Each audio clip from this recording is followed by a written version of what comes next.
Welcome to another episode of the Building the Pride podcast. I am your host, Drew, and I am joined, as always, by my co-host, Mike. Mike, how are you? It's Victory Tuesday after a Monday Night Football victory, so it's a great day to be alive. And it's Halloween, and so I don't expect a ton of live watchers, although we got one, which is great. So I figure there's a lot of people out trick or treating, maybe with kids or just themselves. But I figured there's probably be a lot of people that are going to watch it on demand afterwards. Just themselves? I mean, like why a not? grown adult going around trick or treating? Well, I mean, like not with kids, like hanging out with friends or a Halloween party or something like that. I'll let that one slide. Hey, Mark, what's up? Right. Man? Super Bowl or bust. 6-2. I mean, 6-2 is good. We would have been happy going into the season. We would have been happy with 6-2 at the bye. There's a lot of seasons we didn't get to 6, so at all. I'm pretty stoked right now, to be honest. Yeah. So. How about you? How's your day? I had a good day. We did like a potluck at work. People brought in like a dish to pass. I didn't because I'm a piece of shit. And I'm not a great cook or whatever. But so I did things like... You did them a favor. Yeah. So I do things like I'll go next door and like, guys, what do you guys... So everyone gets set up and then I always come in and I'm like, what do you guys need? Oh, we need bowls. Oh, we need plates. We need forks. We need chips. We need, I don't know, maybe like sesame seed buns or whatever. Hey, Zach, hey, man, I saw you in the Lions press conference at 3 today in the chat, and I was going to say hi. And then my boss came into my office and was like, hey, I need you on this other thing. And I was like, I need to say hi to this guy in my stream. Sorry, dude. But so anyways, I ran next door to boss had the balls to have you work. I was really upset. I told them when I came in today, I was like, NFL trade deadlines today. And I thought they knew what that meant, but they didn't. So I like ran next door and like picked up like soup crackers because somebody brought in soup and some buns or whatever, and I just kind of like made sure it all could happen. Yeah. And then You're the glue that held it together, Drew. Pretty much. And then I made sure I got like 3 meals out of it, like when I was at work. So right. So I'm just stuffed to the gills right now. Excellent. Well, you kind of alluded to, I mean, we usually start out with the news and notes around the NFL. I think the biggest one's got to be just fact trade deadline day has arrived. We talked about some different things that could have happened, guys that maybe we would like to see targeted. We want to start first with because the Lions were involved with one trade today. Do you want to start with that one? You set the pace, man. I got thoughts. Let's do it. Yeah, so the Lions acquired Donovan Peoples-Jones, wide receiver from Cleveland, for a 2025 6th-round draft choice. Yep. So I watched this kid at Michigan his whole career. He carved out a role in Cleveland when they were pretty bad, during the Baker Mayfield era, and now into the Deshaun Watson regime. I don't know what we want to call it, autocracy. And he's just the kind of dude that's like, I hate to say this, but like, he's kind of the guy that's like, you could probably upgrade over Donovan Peoples-Jones, and then like he's always on the roster. Like he's the one on the field playing. Like, and it's like, how is this guy kind of out there? So he's super athletic, willingly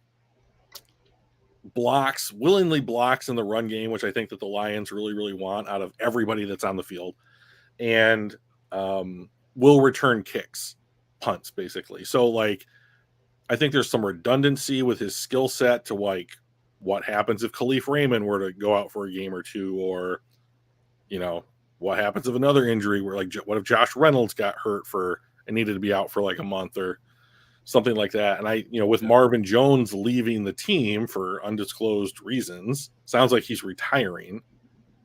It's not like family reasons. He didn't really kind of go into it, but that's my guess as well. Yeah. Retiring. It's very strange. So with him leaving, they're probably not ready for like Antoine Green to step up and take that role, or something. And I think that hey, what's up, Joey? And I think they probably just wanted some depth. And it's like a late round pick in 2 years. So like, who cares? Yeah. So fine acquisition. I hope he works out. So what does this mean for Jamison Williams? Yeah. Because that's my first thought was, your number one is Amon-Ra St. Brown. Yeah. Josh Reynolds is your number two. I'm talking wide receivers. We got Laporta in there as a primary pass catcher as well. But as far as receivers, St. Brown, it's Josh Reynolds. And then is Jamison Williams next? And then if not, like, where does this guy fit in? Right. So Khalif Raymond's also in there. So I'm just like, what does this mean for JMO? Is this a kick in the nuts? Like, hey, we don't believe in you enough, or you need to work because guys like this can replace you if you don't. So what's the message that sends to JMO, and where do you think Peoples Jones fits in the rotation now? If this is any kind of message to Jamison Williams, I think they're doing it the wrong way. Is it teams have certainly brought in other players to push current players on the roster? Like maybe the most famous case recently was the Packers drafting Jordan Love, right? And then Aaron Rodgers goes out. That worked out so well too. Well, I mean, like Aaron Rodgers went out and had 2 MVP seasons. Yeah. Back to back or whatever. And so I'm like, if you told me I had to spend a first round pick and I would get 2 MVP seasons out of my current quarterback, I would draft that. I would do that. Yeah. Maybe it's okay. a green kick in the nuts, right? Well, okay. So I mean, like, if you're a 7th round pick and you're still on the roster by week 8, you've had a good run. Like, he's still on the roster. This is the Marvin Jones replacement. Like, I don't think, and we were literally saying this right before we went on, I don't think this is anything about Antoine Green because he's too young. Like, he's just not ready to step into even the Marvin Jones role yet. Right. Like, let's give him this season, an off season, the preseason next year, and see what he looks like. But I think what they wanted was, this guy can come in, he does things that we like. He has a redundant skill set in a lot of ways. He's athletic. And he'll probably be a decent add at a relatively inexpensive cost. So I don't think it changes anything for Green. Green's still probably on his, like, you're like the 49th guy on the roster kind of spot. And he's probably got another dude to learn from, in the wide receiver room. What this cannot do is this guy cannot get more snaps than Jamison Williams. Jamison Williams' snap count cannot decrease because this guy was brought in. Cannot happen. You have to give up on that development, right? You have to continue to develop Jamison Williams, and the only way to do that is to put him on the field. So I would just love it if Jared Goff could put the ball in front of Jamison Williams. My problem with JMO right now. Oh my God, yes. If I have a qualm about Jamison Williams, is he catches with his body. If you look at St. Brown, when he catches, his hands are out here. When Laporta catches, his hands are out here. JMO's like this, like no good. They don't want you to catch the ball against your body, largely because if the ball is thrown behind you, you have no catch radius. Your catch radius is your shoulders. That doesn't do you any good. So this was one of my concerns when they got someone who was really fast, and I was like, you're not going to send him on 9 routes with this quarterback. So it's like you're going to need to do a lot of in stuff, like in cuts, slants, stuff, something where he can get the ball in the middle of the field and then use his speed. Not use his speed and then get the ball. So choices. JMO tries catching with his forearms. The T-Rex method, yeah. So usually not great. We call it Jurassic style. We call it Jurassic style, Drew. But I think that JMO, I mean, I am not done with Jamison Williams. Like, to me, he needs to play a full season worth of games. And we'll talk a little bit more about JMO when we kind of talk about the game. But first, there's more. There's a lot more trades that we've got going on. Josh Dobbs was traded to Minnesota after Captain Kirk goes down with an ACL tear. Yeah, totally. Minnesota then says, yeah, we're still not going to make the playoffs, and trades Ezra over to Cleveland, or Ezra Cleveland over to Jacksonville. Washington traded Montez Sweat to the Bears, and then went and traded Chase Young to San Francisco for a third-round draft choice. And Green Bay sends Rasul Douglas in a fifth-rounder to Buffalo in return for a third-rounder. So I think there was one or two other minor ones, but those were kind of some of the bigger ones. Just kind of looking at that information, like the trades that happened. What was the thing that stuck out to you, Drew? It's just how cheap those Washington edge defenders went for. I was shocked. I was totally, completely shocked. So I understand why both teams went out and got those guys. I understand why Chicago did it. They're going to have ridiculous cap space next year. Cool. We're going to bring in the guy that we want. We're going to spend a pretty decent pick to get him. And if they're smart, they'll sign him to an extension this year or during the season. I'm completely shocked that Chase Young went for a third-round pick. Like, that could end up being an unbelievable steal. And now Chase Young and Nick Bosa are going to play football together again. So yeah, we talked about having Young or somebody like him on the other side of Hutch. I was really bummed to find it was just a third-round pick, because it would have been better. Like, I would have done that in a heartbeat. It's not just a third-round pick either. I mean, like, and we talked about this before we went on. It's a comp pick that they're going to be rewarded after the season. If they let him walk. It's no, like for like Mike McGlinchey or somebody that walked last year. So there's going to be every pick in the third round, and then San Francisco is trading a pick to the Washington Commanders. It's going to be like the 100th overall pick in the draft. It's so shocking to me. And like, if they decide to let Chase Young leave, like if Chase Young's like, I want $1 billion for over 2 years. That's legit what I want. And they're like, cool, see you later, like, or whatever. Somehow he ends up on free agency. They could very easily recoup the comp pick that they used to get him. It's a complete free roll. Yeah. If he just doesn't work out, he might just be a complete free roll. And if he works out, good luck. Because Nick Bosa, this dude on opposite sides of each other, is a legit thing. And they signed Javon Hargrave in the offseason on the interior. Like, this is a scary, scary defensive front for the Niners. And the Lions might have to go through the Niners in the playoffs. I think the Niners will obviously make the playoffs. And I think they've got a team that can go a long way. Purdy's kind of come back to earth, and he is looking a lot closer to Mr. Irrelevant than Tom Brady. Sure. But like, he's still playing okay, right? I mean, he's still playing okay, but not good enough to win lately. So it'll be interesting to see how his development goes over the next several, basically the rest of the season as their season progresses.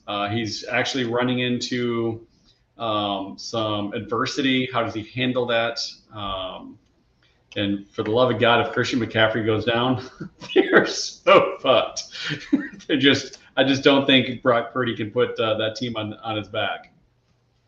Well, I mean, like, the Niners offense is designed so that he doesn't have to do that.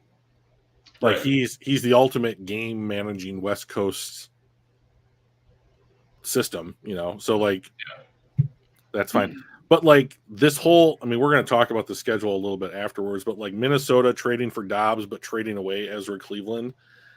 I'm like, what are you guys doing? Are you trying to play good football, but then like selling off parts because you know that you're not going to re-sign Cleveland this offseason, so you just wanted to get anything for him? Like, Josh Dobbs played pretty well in Arizona this year, but like, they're 1-7 and they're sitting with the first overall pick currently in the NFL draft. So like, and they benched him for Clayton Tune, who I think is a second-year guy that played at some super small school like Tulane or something, and big dude, strong arm, but like he's this placeholder until Kyler Murray comes back at some point this year. But Minnesota makes this trade, and I'm like, you already have a bad quarterback on the roster, like tank. I mean, when Kurt went down, Justin Jefferson is still 1 week away from returning, 2 weeks away from returning, something like that. Yeah, something and like that.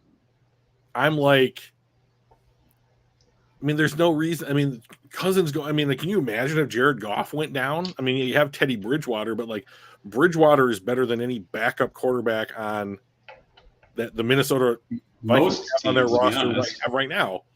Yeah, he may be the best backup in the NFL. He could be. Who knows? But like, they simultaneously made a move that was like, we don't want to compete as hard. Oh, we're still trying to compete. And I'm like, you need to pick a side. Yeah. And run with it. So like, I didn't understand what they were doing. They got marginally worse today. Yes, they did. Even with the incoming quarterback, they're not Kirk Cousins. None of those guys are as good as Kirk Cousins. And then you made your offensive line worse. So like at the end of the season, we go Minnesota, Dallas, Minnesota. I thought that we would lose one of those games because I thought Kirk Cousins was a quarterback. Yeah. Not anymore.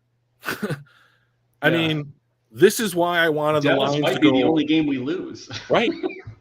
This is why I wanted the Lions to go in on getting more talent, healthy players on the roster heading into their bye week, because win this year. They should be all in on maximizing how far they can go in the playoffs right now.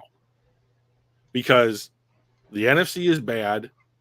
I mean, for as scary as the Niners are, they've lost 3 games in a row. Yeah.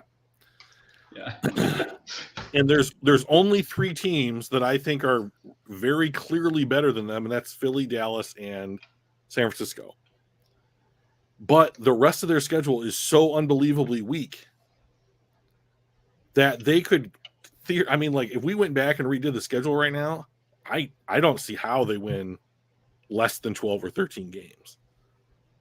Yeah, I mean, we've got 2 losses now, right? We're 6-2. You know, and I think the only game that's a potential loss is Dallas. Right. Can you imagine being 14? We're looking at 14-3.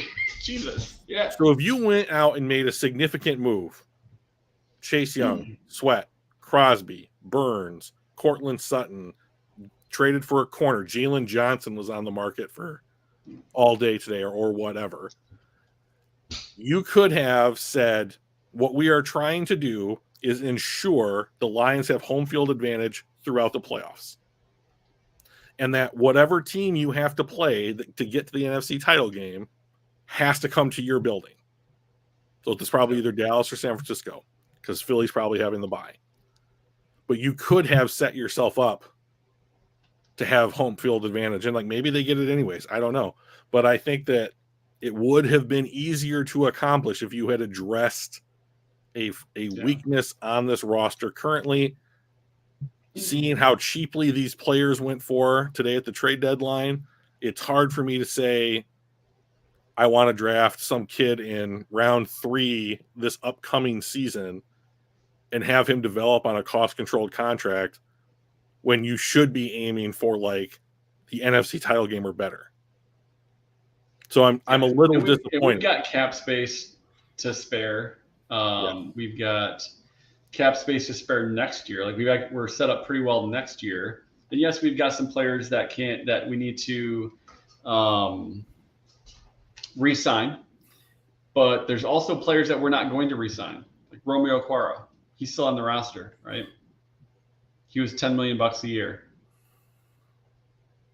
This is last year. Like, he's going to be off. So not only do we have a good cap space, the cap's going to go up, and we're going to be able to be down some of these guys that are probably not going to make the team anyway, that were expensive. So I think we definitely could have had an opportunity to go for a guy like, and maybe they did. Like, maybe they did go for Brian Burns. Maybe they did go for Max Crosby. Max Crosby, he's a Michigan native, went to Eastern Michigan. Yep. I think I just saw that he donated like $1 million to the football program, and they're going to name their fucking stadium after him. So, hey, cool. Like, I'm sure he would have loved to come back to Detroit and be in Michigan and right next to Eastern Michigan University where he went to school. So like maybe they did go after him and we just weren't willing to pay the price or something like that. But I do feel like we maybe missed an opportunity to get better. Yeah, me too. So, but we just don't know. Like I'm assuming they tried, right? Like Holmes has earned the right for me to assume he tried to do the things and they didn't play ball with them or the price was too high. Yeah, I mean, the Detroit Lions right now are sitting like in the bottom 6 teams of the NFL draft. Like if the draft were today, like right. Most of the teams that any other team are going to talk to, their picks are more attractive because they come earlier each round. So you probably, if you're going to beat out some of those offers, have to offer a pick that's a higher round in order to compensate. And maybe that's what they ran into. I don't know. Yeah. Let's talk about the game. Okay. 26-14, almost a 2-touchdown victory. And to be honest, it wasn't even that close. We left a ton of points on the field. We couldn't close the deal. A lot of field goals. We missed a field goal after a touchdown got called back. Like it could have been really ugly. And to be honest, only 7 of their 14 points was actually scored by their offense. One was a horrendous pick six by Jared Goff, 75-yarder. Although we did drive right down after that. He shook it off, which is great. But Gibbs looked like the guy that they said that he was going to be. 186 yards, I think, total yards. And we had over 226 yards total rushing for the team. I don't remember a number that high since Barry. Yeah, he had himself a day. And this, I think this is very clearly what they were envisioning he would be, at some point.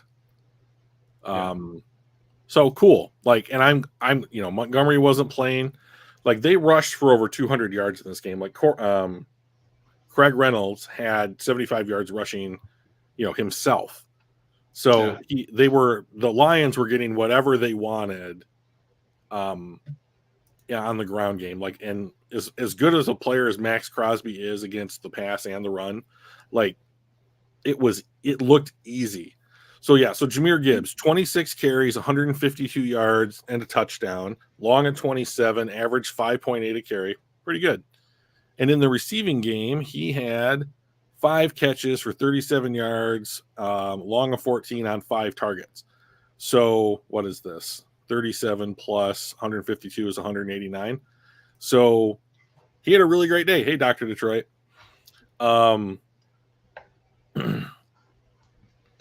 So here's what I'll say about Jahmyr Gibbs in this game. He does not need to do this every game for me to be happy about his production. This is ridiculous. But if he does, then I'm like, okay, that's why you took him at 12. If he does, it could very easily justify the 12th pick in the draft. But if he's going to catch 5 passes for something around 50 yards and be a 100-yard rusher, now he had an awful lot of work in this game. 30, what is it, 7 plus 26, over 30 touches or targets, combined. So when Montgomery comes back, he's not going to get that. So what do you do? So the thing that I think Gibbs is going to have to do, and I think JMO is in the same place, is you got to make the most of your opportunities when everybody is healthy. So there were a couple of plays in this game where he was like a shoestring away from ripping off another giant gain, they managed to get him down to the ground and he didn't take it. He couldn't take advantage of it in that particular play. But there were a lot of 4, 5, 6 longer runs in this game that I thought was this is very encouraging because I don't need him to rip off a 30-yard run every other play. But if you want to put us in 2nd and 4, sign me up, because I'm all about the down and distance.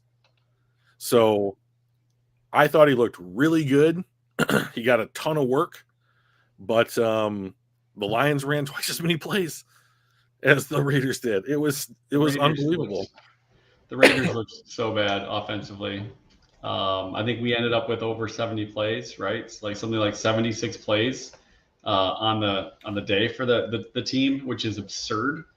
I will say, since we're talking about Gibbs, like I was really impressed with him, and I think what surprised me most actually was his running between the tackles was far better than it has been the entire rest of the season combined. Like he was just not a power runner. He wasn't running between the tackles.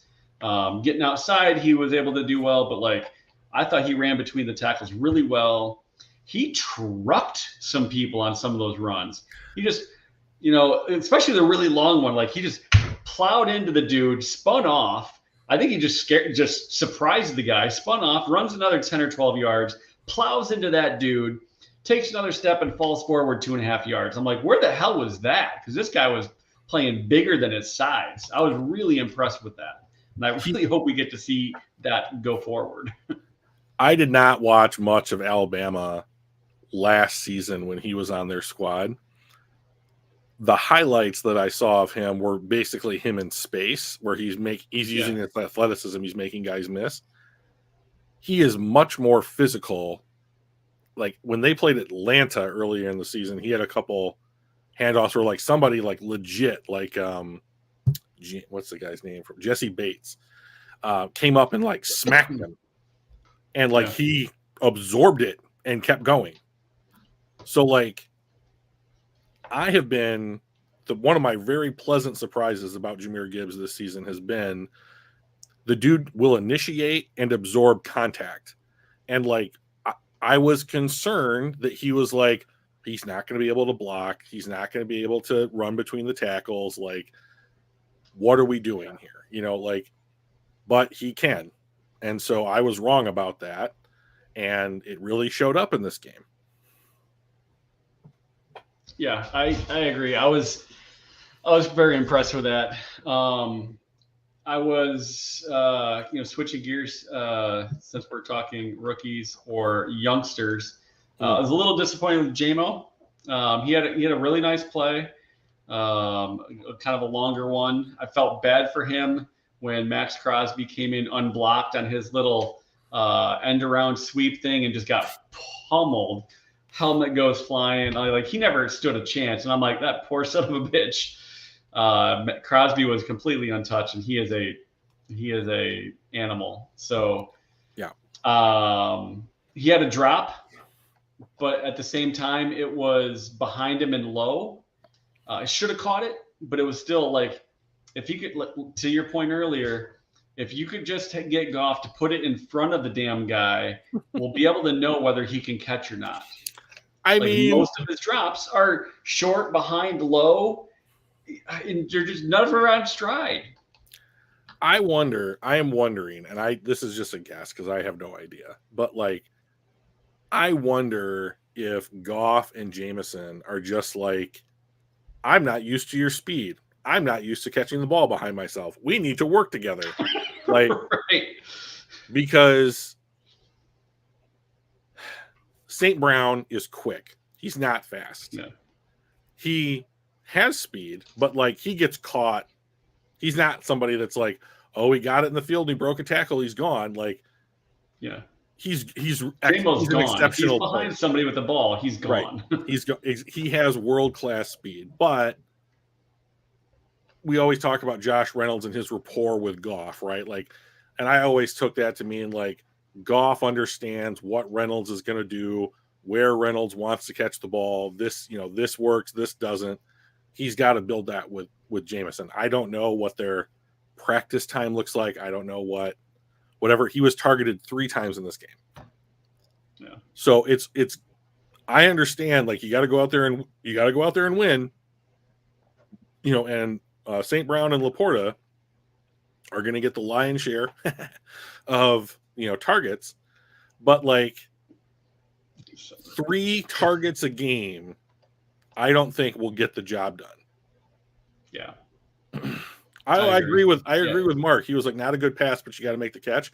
Yeah, I'm 100% on that. It was a horrendous. It was a terrible throw, but it hit him in the hands.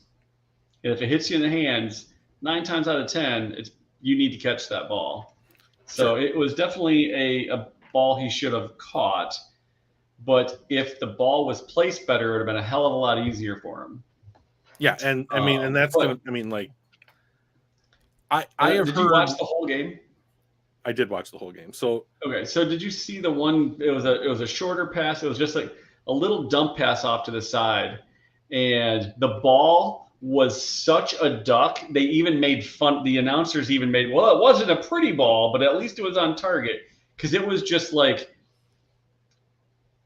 someone that has never held a football before throwing the football. It was such an ugly pass in this like little 7-yard little dump thing. And when the announcers kind of mock you a little bit for how ugly the pass was, like, well, he caught it and it was on target, so I guess it's okay. Yeah, I mean, Jared Goff played real well. I thought we're kind of nitpicking on what he didn't do well this game. There was a lot that he did very well, but my problems with Jared Goff are he doesn't have a very good arm, and I don't like his ball placement. He doesn't throw a very nice ball, and especially so under pressure. Right, and so I don't know how well Jameson Williams and Goff are going to get acclimated to one another. I know 3 targets a game is not going to produce that result. So what does the rest of the season look like? We're going to need to keep. They have him under contract for 2 more years, so I mean, like, you have time to figure this out. But people are impatient. I'm impatient. I want to see Jameson Williams be good right now, and he's just not there yet. And part of that is because you have 2 exceptional pass catchers for this system on your roster. Yeah. So I think this is one of those where Dan Campbell goes, all right, guys, we've got a bye week. We're going to come in Tuesday, do a quick review, and then we're off to relax, heal up, have a little bit of fun for 3 or 4 days. We'll see you on Friday. Except for you guys, Goff and Jameson, you guys are going to come to Allen Park tomorrow and spend 8 hours throwing the fucking ball back and forth to each other. We're going to run every play in our book, and you're just going to throw it. Goff, you're going to learn how fast this guy is. Amo, you're going to learn how to catch without your, out there. Catch with your hands. This is what tomorrow is, guys. And then you can have the next couple days off. Yeah, I think that this is just kind of that, we're building a skyscraper. It takes time. You got to do it in stages kind of a scenario. So I'm not, to be honest, like, worst case scenario, Jameson Williams doesn't work out. This is still a really good team.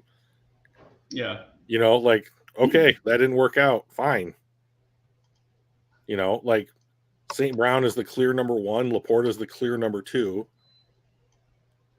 It would be nice if Jameson Williams worked out. He's got a lot of time to do it. I'm not impatient about it.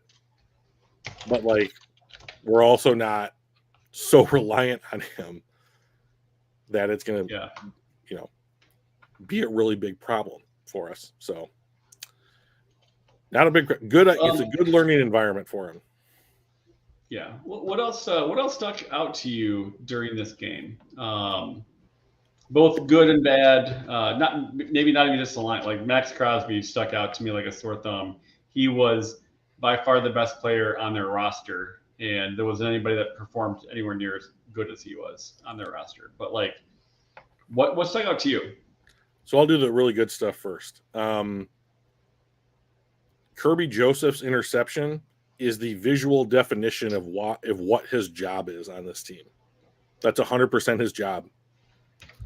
His job is to fade back, track the ball, and do 100% what he did. He should have downed it in the end zone, whatever. I'm not too mad about it. A little excited. Yeah, they're kids. They're excited. Fine. But that was a great play. Good job, Kirby. That's 100% what you need to be doing. I'm glad he got a pick. this was one of those games, a lot like, I can't remember if it was Atlanta. I think it was Atlanta early in the year, where Hutch, every time that I watched Aiden Hutchinson, it was tackle guard combo, tackle tight end combo, run the play away from him. Like, this is the definition of the game where he didn't seem like he did much. He's got 2 players on every play dedicated to him. And if you had Montez Sweat or Chase Young on the other side, they're in a lot of trouble. But everybody else came to play this week. And when you get, they sacked Garoppolo 6 times. And then, of course, Campbell tried to take out his knees. But, like, when everybody else can get home, this defense looks fantastic. Because Hutch takes one other guy out of the play, and everyone else has a one-on-one. And if you can get anybody home, Julian Okwara, Ali McNeil, Tracy Walker, and Anzalone all had sacks in this game. So great, it works. Sacks are devastating to an opposing team's drive. But they're almost all caused on some way because Aiden Hutchinson is so good that he demands five pressures. So even though he was double teamed almost every fucking play, he had 5 pressures. So he is almost to his last season's pressure total already through half the season. He's really good. Like, the sack numbers aren't there, but like, I would attribute almost, I think, 5 of the sacks that the Lions had this last game to basically, like, Hutch took this other guy out of the play and therefore Tracy Walker can run through this gap clean, or Hutch pressured and pushed him into Julian Okwara coming off the edge, or something like that. Like, he doesn't get credit for that stuff, but when you watch the game and you realize just how unbelievably disruptive this kid is, it stands out exactly how important he is to this team. And other teams are correct to pay this much attention to him. It's up to the Lions to be able to say, we know he's this good. We know he's going to attract this much attention, or gravity, is like they say in the NBA. It's up to us to figure out how to now take everybody else to get what what you typically want Hutch to do, which is to, like, disrupt the play, get a sack, make it more difficult for the opposing quarterback, right? And he's accomplishing that. So I thought that was good. I was glad that everybody else got home. What else did I think was good? I thought that Craig Reynolds looked fantastic. We've already talked about Gibbs. I want to give Reynolds some love because even though he had the fumble, which I have a problem with because they called it a fumble, like, if they had said he was down by contact and then gone to review it. Right. So, like, to me, the play didn't look definitive either way. I don't know how you call it a fumble on the field in real time, but okay. I don't want to complain about the refs because we won. But I thought he looked real good. I have no qualms at all about a Gibbs-Reynolds backfield until Montgomery's healthy, so you don't need to rush him back. Right. St. Brown looked fantastic. Laporta looked fantastic. Laporta now has more catches as a rookie tight end than any other rookie tight end in Lions history, and we've played 6 or 8 games. So every catch that he has from this point forward is just making that record more difficult to defeat at any point in the Lions franchise future. So, I mean, if he doubles it, like, it's good night, Irene, right? So, right. So, kind of glad you didn't sing it. So he looks great. I think that, like, I predicted he could have 9 touchdowns this season. He's got 3. But, like, we're going to play some real bad teams. And if they're going to target him at this rate, I could easily see a couple of 2-touchdown games for him on the schedule. And he might be real close by the end of the season. So that's what I thought was real good. Yeah. On the defensive line, I thought, the things that really stuck out to me were we got an absurd amount of pressure. I think it was 71%. Yep. of the dropbacks he was pressured on. That's almost 3 out of 4. That is the highest percentage of pressures for any team this entire year so far. That's absurd. Aleem McNeil looked like a boss. Like he had a 32% pressure rate, which is absurd for an interior defensive lineman. And he had 2 sacks. Like that was his highest total for a pressure percentage in a single game in his career, and he's looking great. Hutch, I mean, he had 5 pressures even though he was double teamed. I don't think he got any of the sacks, but he opened up everything else. So I thought our defensive line come to play. They played really, really well. Anzalone had a couple sacks. He had a couple of nice tackles. I thought he looked actually really, really good. I was very impressed with his play. Kirby Joseph is playing better again. He had a couple games where it was kind of, where'd you go, Kirb? But he played really well. Branch, I thought he played well. He's Brian Branch is going to be an absolute key piece of this defense moving forward. The kid is ridiculous. Yeah, we've already talked about Gibbs. You talked about Reynolds. Reynolds looked great. I mean, 75 yards-ish. As the second best carrier on the team, that's kind of absurd. Our offensive line played really well. Overall, this was an ass kicking, and the most disappointing thing was the fact that it could have been just an absurd blowout. We left so many points on the field that it could have been an ugly, ugly victory.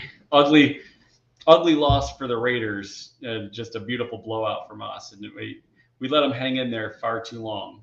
And those are the kind of games we tend to lose. Like, we should be beating them, we're kicking fields. We should be beating them, we're kicking field goals. And then there's a pick 6, and they're only down by 2. And we're like, oh, shit, what's going to happen here? We drive down, we score. Okay, well, we're doing okay.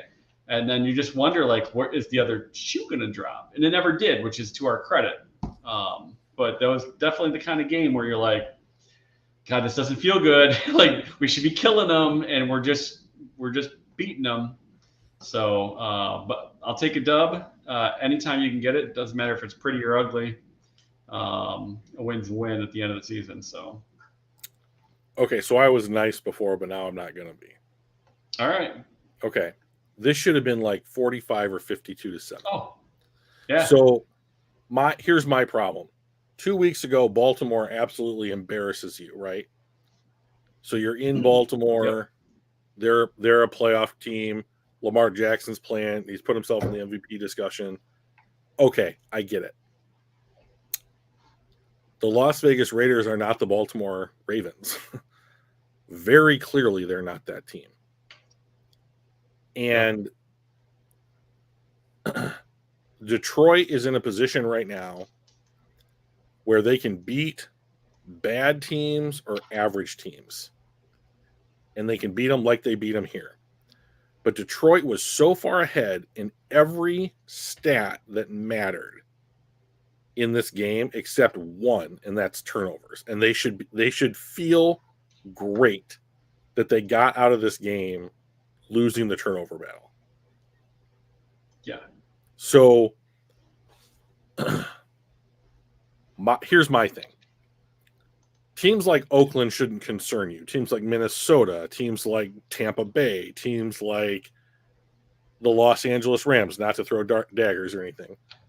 Those types of teams should not be concerning to the Detroit Lions.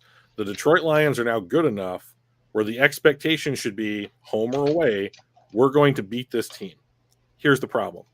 Those aren't the teams you need to worry about anymore. The teams you need to worry about are San Francisco, Dallas, Philly. And when you play a team like Las Vegas, you need to crush those teams because you need to be going out and executing at a level every week that says to other teams, like, this is going to be a real challenge, home or away, to beat this squad. Yeah. And Riley Patterson missed a 26-yard field goal. Goff threw a pick six. Reynolds fumbled. Other Reynolds fumbled. They lost both those fumbles. And there was, even into the fourth quarter, it was like, I'm sitting here thinking like, all right, I'm relatively comfortable up 12, but it's not unheard of. You know, the third quarter ends. It's if Las Vegas has a good quarter here, they can be back in this game in 5 or 6 minutes. Yeah. So especially if we have another turnover. Right. So you haven't put them away. And they were abysmal and they didn't get put away. Yeah. This should have been Las Vegas's burn the tape game. Correct. Right. Exactly. And it wasn't. Are they going to take anything good away from it? Probably not much. But like, we lost by 32 and they lost by 12. And I think that means something. How much it means is up for debate. To me, you're at home. You look at anything but the turnover battle and you're absolutely crushing them. And you won by 12 points. And yes, we have injuries. Yes, you know, like they're coming off an absolute shellacking. Where is their focus? But they still get the win. It's positive. I think there were a lot of good things that the Lions did. BS on that one. Oh, the Reynolds fumble. Oh, the fumble. Yeah. I'm with you, Zakwa. So just officially, I'm with you. Those field goals have to be touchdowns. Those turnovers have to be not turnovers. You can't miss chip shot field goals and expect to beat one of these top NFC teams in the playoffs. You can't. And so, like, what I want to see is like a complete game from them. Yeah. And these are the kind of games that reduce the fear that you would otherwise strike in the hearts of San Francisco and Philly and Dallas, right? They're like, well, tip of the cap, Mike. We're never going to be out of it because they couldn't even put Las Vegas away. They stumbled here. And granted, like 12 points, I mean, that's still a butt kicking. But anybody that watches the tape knows that it could have been worse, and we did not grab it. But a W is a W. We've got stuff that we can learn. There's stuff that we can clean up.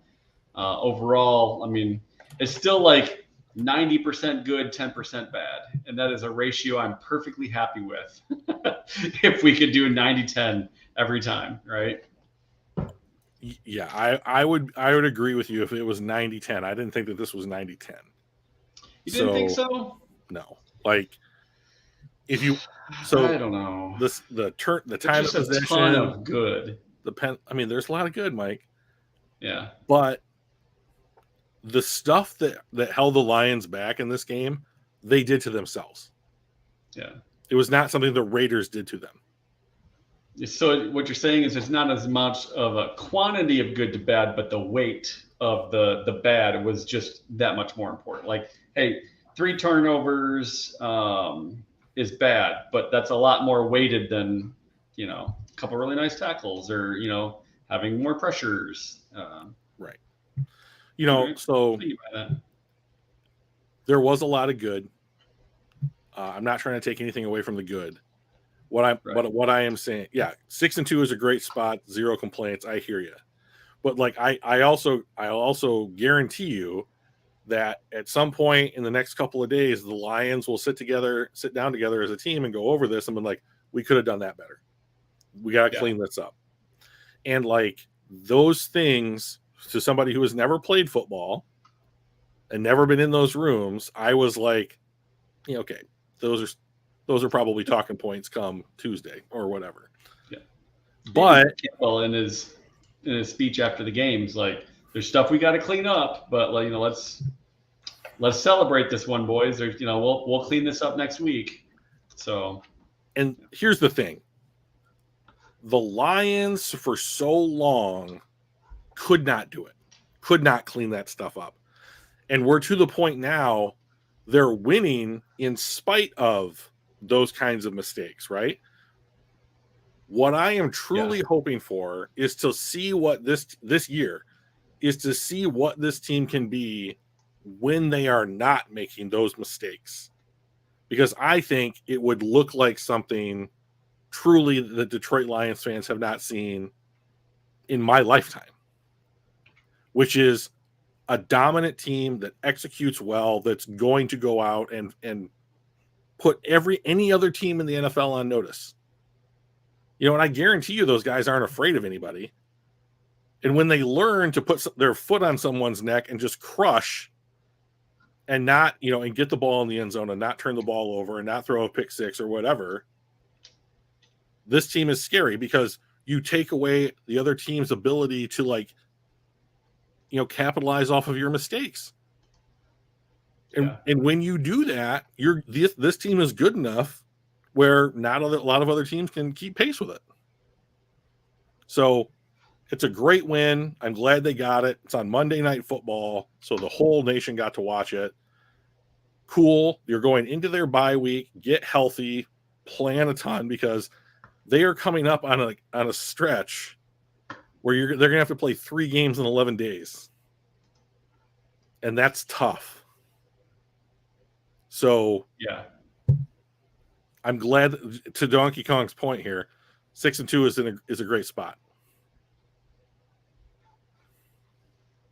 Yeah, I'd be happy with 6-2 going. You know, looking at from the beginning of the season. You know, every 8 games, if you wanted to be like you're going to win 6 of them, I'm like, all right, neat. Yeah, totally fine with it. All right, so let's do this. Let's take a look at some of our year-to-date grades, since we're kind of an analytic-focused podcast. I am going to share my screen. Pop that up here. This is pretty cool. This is from Next Gen Stats, and they actually have the plays. Let me zoom in a little bit more too. And kind of like where you can like watch everything happen. So this is Jahmyr Gibbs's touchdown run. Yeah, this is the one where he jumps in the stands. That girl literally yanks him up into the stands. That was so cool. Yeah, I mean, look at him move. Yeah, like he just picks it up those last few seconds there. So that's the thing about him that like Montgomery doesn't have. Montgomery has, I can make you miss, but it's hard to tackle me. But when this guy gets any daylight, it could be like, well, he's a bolt of lightning. You might just not touch him. Yeah. You know, he beats 20 to the pylon. This one. Oh, is this the interception? Maybe. Let's see what we got here. Well, it's got Marcus Peters running down the sideline. Oh, yeah. Whoops. God, look at how far behind he was. But and then he juked out Goff, who fell down. I just love the fact that technology is just fun. And the fact that we have this kind of data because they put sensors in their pads and helmets and all sorts of shit now, that we can do this is pretty awesome. That's where we go. So they had only McNeil sack, Gibbs's rush, Anzalone's sack, 44-yard pass to Amon-Ra St. Brown.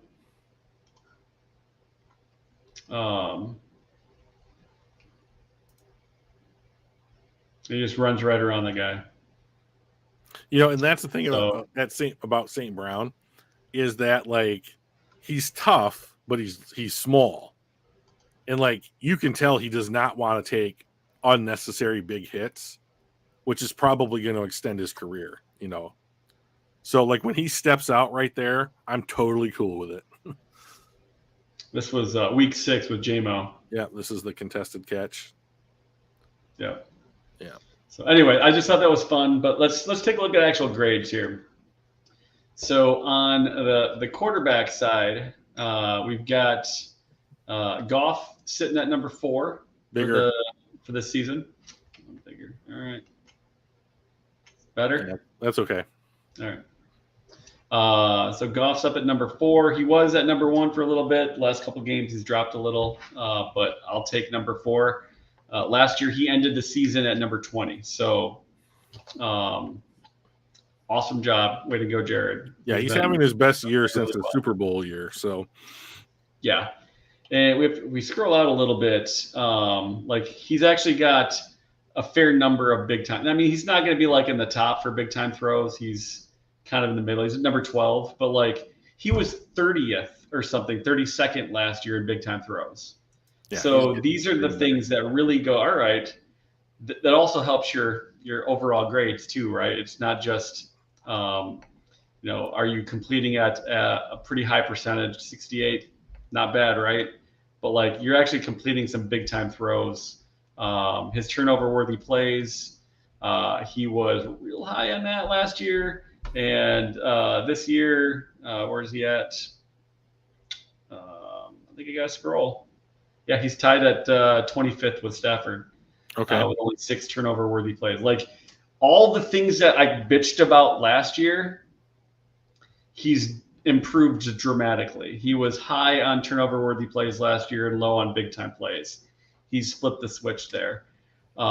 His grade has come up because of that. His average depth of target is still pretty low. I think we have to scroll a little bit. He is still 45th in the NFL in average depth of target. That said, now granted, some of these guys, there's only a few dropbacks. So this is not sorted for like filtering out some of the scrubs that are, or the wide receiver that throws it a couple times kind of thing.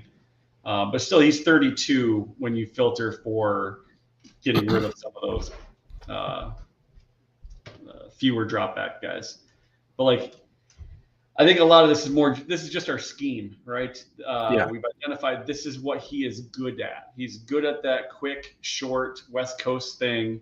Not a pretty ball, but it's on target, right? So that is what it is. I'll take a 7-yard average depth of target if he's sitting there at an 88.3 offensive grade. So he's been killing it.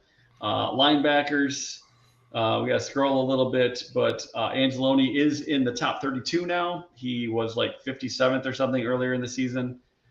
He's played much better. So officially a starter. If you're top 32, you are starter material. So pretty thrilled about that. Wide receivers, looking at the top 32. Let's bump it out just a touch to the top 34 because we've got Josh Reynolds there at 34. We've got Khalif Raymond at 28, and we got Amon-Ra St. Brown at 11. So we essentially have 3 guys in the top 34.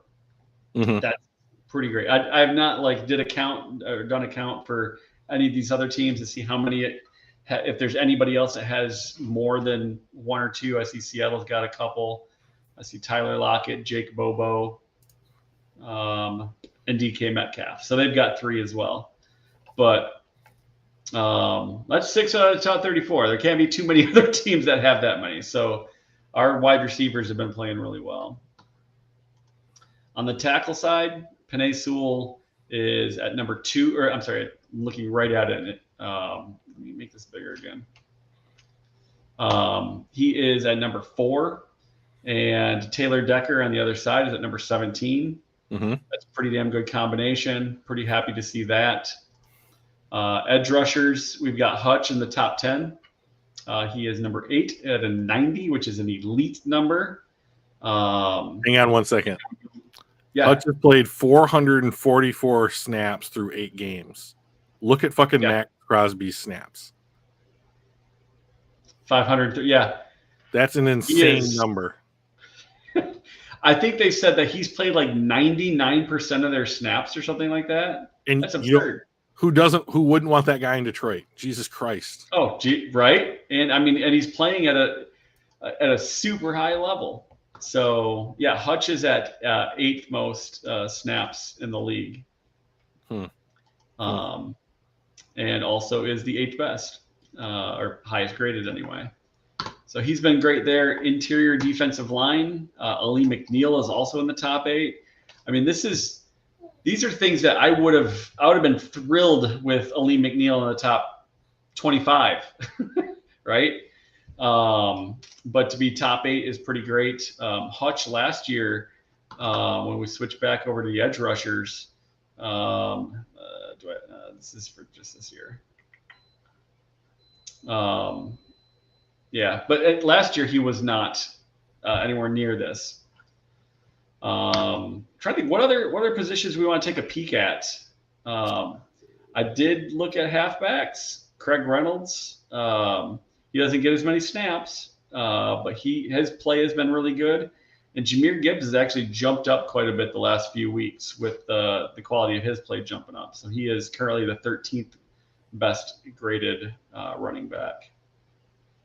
Yeah, I think here's my takeaway from the exercise that you're putting us through right now is that the Lions have players that are ascending in their position groups as they're developing. And, 3 wide receivers in the top 35. Hutch is a top 10 edge. McNeil's a top 10 interior guy. Sewell's a top 5 tackle. I mean, it has been a while since the Lions could say, some of these guys are Pro Bowl contenders. Yeah. Hutch is a Pro Bowl contender. Sewell is probably a leading contender for a Pro Bowl nod. They have guys that are now becoming it's not just this one guy like Matt Stafford that had to carry everybody else around him kicking and screaming through some of these seasons. We've got a team. Right. They're building a team. They're building a roster. See you, Mark. Have a good one. Ragnow's at number 3. All right, see you, buddy. Ragnow's at number 3. Sewell's at number 3. Decker was at 11, 17, something like that. Guards. Glasgow has played really well. He's at number 5. I don't think that you can afford to. Ty was at 16. I don't think you can afford to let Grant Glasgow leave in free agency. You need to resign. I'd resign him in season. Yeah. Our centers at number 3, our right tackles at 3. You can just Jesus, you can just right? pencil Frank Ragnow in as the 3rd best center in the NFL every year. Yeah, that's not bad. Nope. So, talked about wide receivers. Point well taken. And you can safeties. I think are about to be. They're about to join that group. Like Kirby Josephus is so good. Brian Branch is certainly good. When they get, I will not call Chauncey Gardner-Johnson by whatever he's changing his name to. I will not do it. CD something, right? CD Deuce or whatever. Sorry. Yeah. Done. Not happening. But so look at Devin Witherspoon. It just grinds my ass when I see Devin Witherspoon one pick away, literally the perfect fit for this Lions thing at a position that they desperately needed would have been great. And even Joey Porter would have been pretty great too. Fucking Seahawks really Gonzalez messed it up. So Branch is the number 4 in his draft class, which is not bad for a 2nd round pick. Let's see let's take a look at linebackers and looking at this draft year.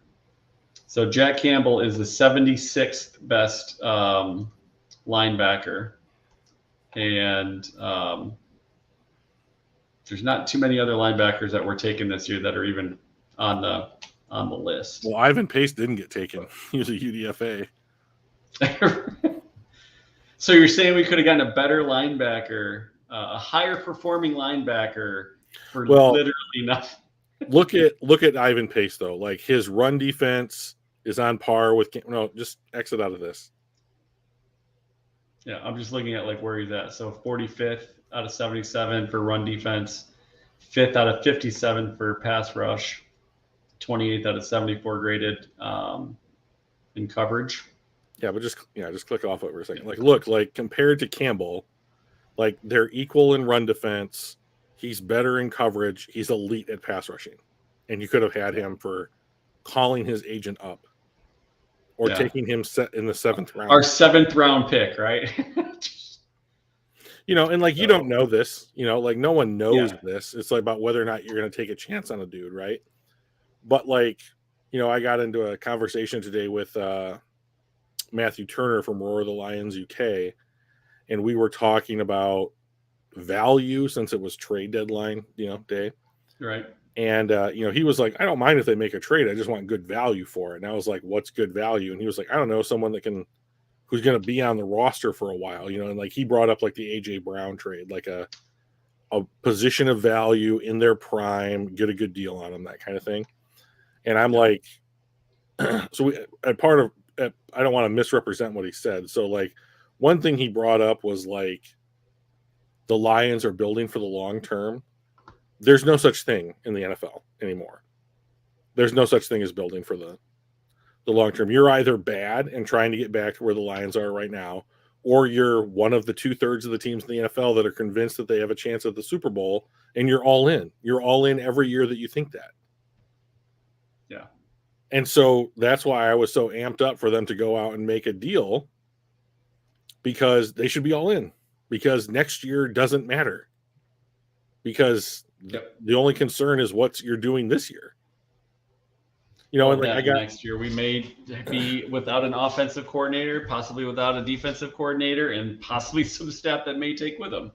Right, exactly. Like so, one huge thing that like the kinds of teams that I thought Matt was talking about is, you know, teams that have been good for a long time. Pittsburgh, New England, you know, name your Indianapolis back when Peyton Manning was, until you know, the last couple of years when they injury. You know, regular playoff teams, let's say, like that's the line. One of the things that they have going for them is that they have continuity in most places across their front office, coaching staffs, ownership, and then we get to the field, right? So if Ben Johnson leaves and takes some of the coaching staff with him, Farron Glenn gets an opportunity and leaves and takes some of the coaching staff with him. Like Kelvin Shepard might be a defensive coordinator candidate. You know, he's our linebackers coach. You know, that kind of thing. Like you have a problem of having to replace that. And like next week, we're going to talk about like effectively what those scenarios look like, because we're going to talk about like quarterback scenarios and like what gets you into trouble in the NFL when it comes to like roster building in the quarterback position, and where the Lions Spoiler might. Alert. Well, that means want people to tune in and spread the word, you know, that kind of stuff.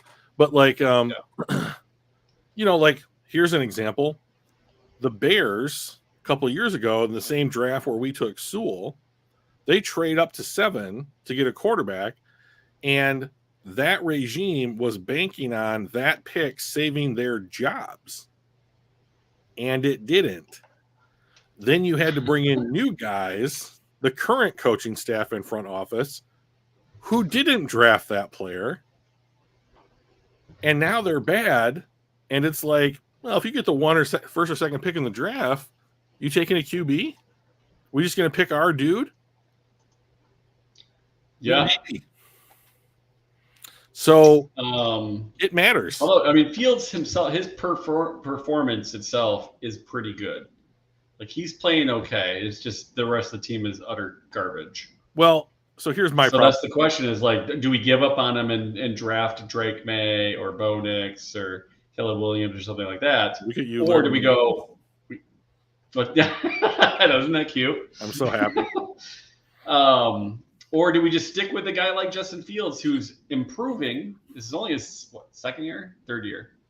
Like, so he's on his way up. Like each year he's gotten better, even though the rest of the team has gotten worse. So like, I think it's actually going to be a really difficult decision for them, especially if they're not at 1, right? If they're at 1 or 2, there should be no decision at all. You just take Caleb Williams or Drake May. Yeah. Whoever's in that order, right? We're going to talk about this more next week, but like, I would just be like, well, we're going to take this dude at 2 plus whatever we're going to trade Justin Fields for, right? So like, cool. Yeah. You know, and like Justin Fields could be a pretty good fit in Washington or Atlanta or who knows where. Yeah. You know, but like He'll have a year. And they're already rebuilding. It's not like they're on the cusp, right? Yeah. So, yeah, I mean, that makes sense.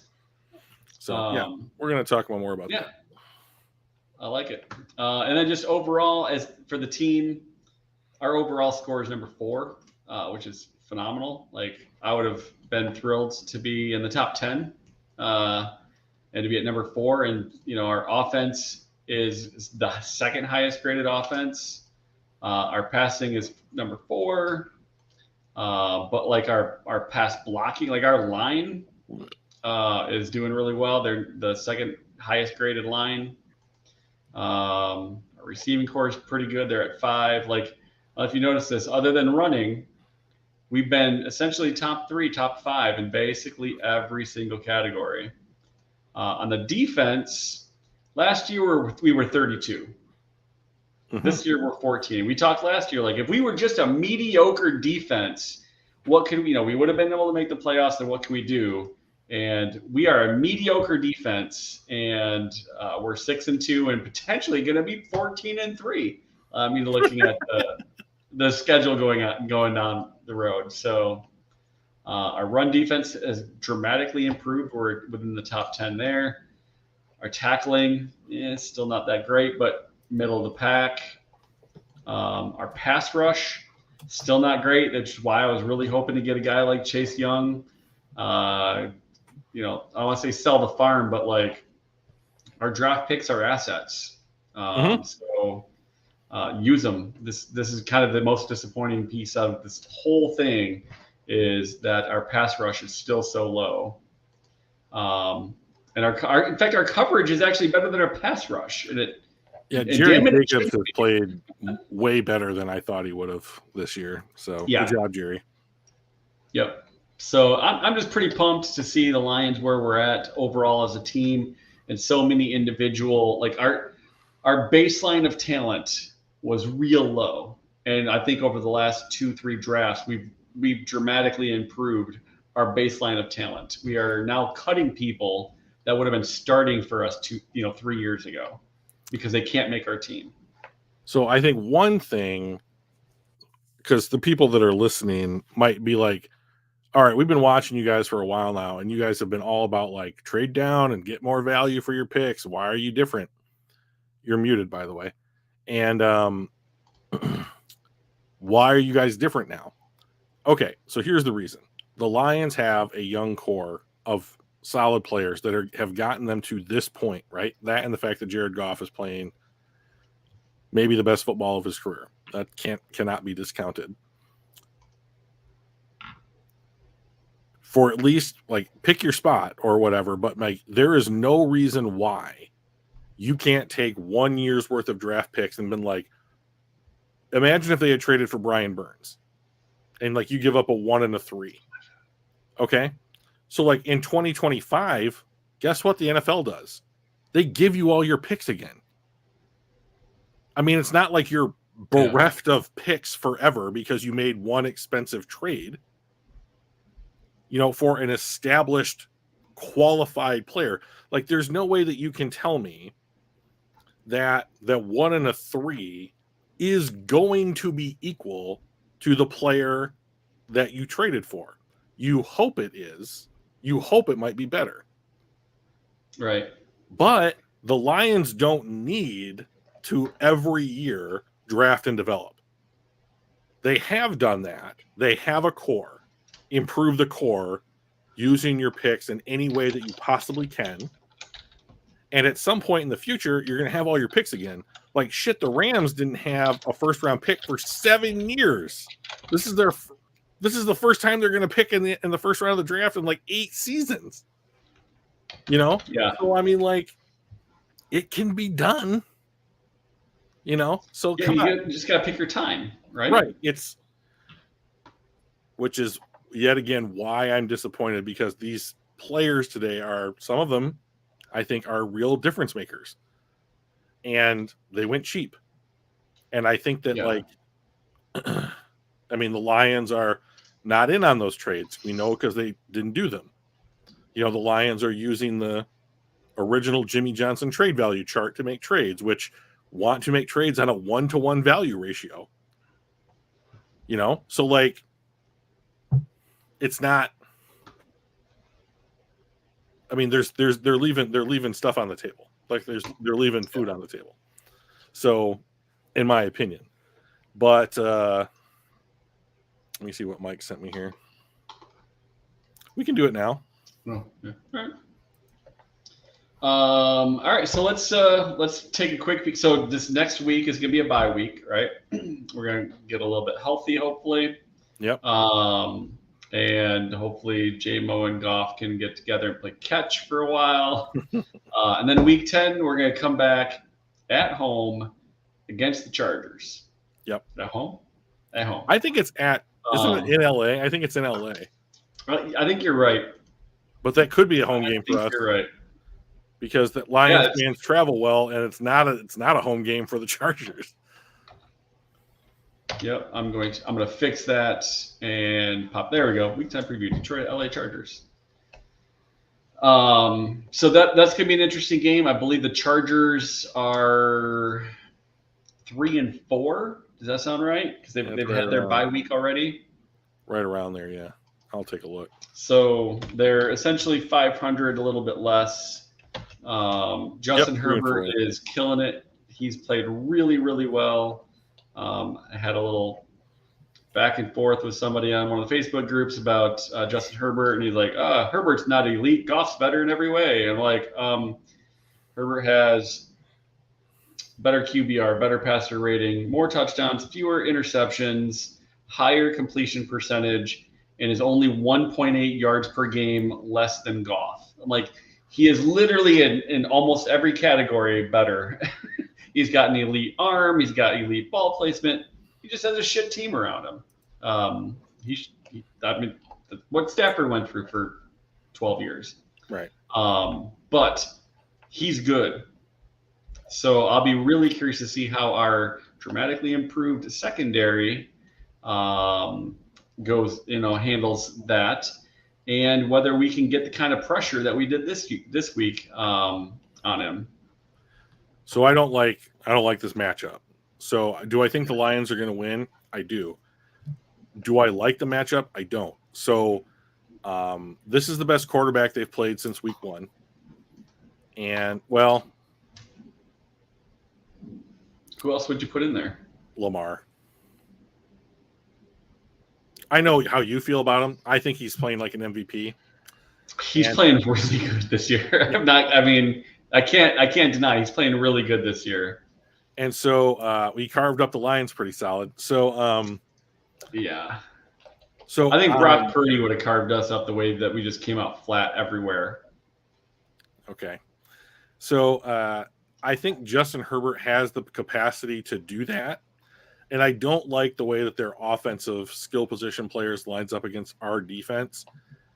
They have like a really good pass catching running back in Austin Eckler, who I think will be more than a match for Alex Anzalone and Jack Campbell. Keenan Allen is is in his 13th season, yet is a fantastic possession wide receiver, and he's big. Now I think Mike Williams is out for the year, and the kid from TCU that they took as a wide receiver hasn't really stepped up yet, but he's also huge. I don't like those things particularly. So I think what's going to happen, and Herbert is fantastic at throwing under pressure. Like 2 years ago, he was, I think, the first in the league at throwing under pressure. I'm not sure where he is this year. It was his second year in the league. Yeah, but he's like literally good. Yeah. He's literally really good at it. So this is, if the Lions clean stuff up, get touchdowns, not field goals, not all of them, but like you need more touchdowns than field goals. It should have been 17-6, not 9-6, that kind of thing. Right. Like if you do that and you get a lead and you can play from the front, I think they can beat LA. But if they get down and it's like we have to catch up to Herbert and Herbert's doing his back foot wrist flick 50-yarder, then I think the Lions are going to have a really tough time with that. So you got to play cleaner. This is a better team than the Raiders. You're in their building, not yours.